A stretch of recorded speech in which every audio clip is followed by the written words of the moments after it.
What does revenue diversification look like for home health in that context? Yeah, so for like a home health therapy staffing company like me, the general oversimplified model is we make contracts with home health agencies, we bill them a certain rate, we make contracts or employ therapists at a certain rate, and then our margin is in the middle, right? So like when we talk about like the revenue, it's all volume based from patient visits. So the more visits we do, that's in direct alignment with our revenue. And of course, the rates we charge and all these things are levers we can pull, but that's the model. We're not selling TheraBands and, extra products and things like that with our model. As far as the diversification piece with the revenue, like just to hammer this home, like the first time I didn't learn my lesson, we worked with a massive, I think the $2 billion acquisition a few years ago, home health agency.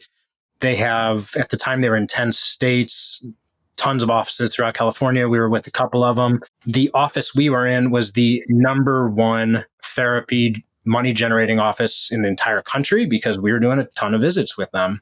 Management changed, rules changed.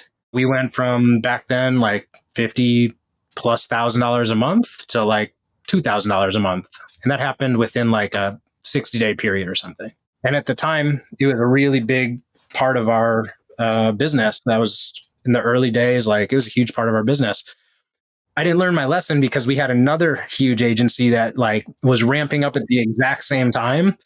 So it didn't hurt that bad. But like I said, like there's a million reasons why you can lose a partner, and often it has nothing to do with you. So the second big company, we were doing over 60,000 a month. PDGM, huge regulatory change happened in 2020.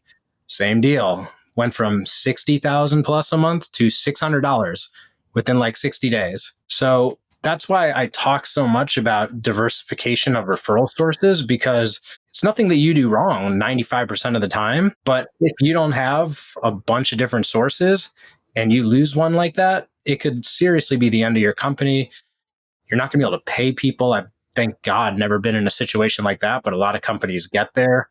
And it's just a lesson that if people focused on, they wouldn't find themselves in that situation.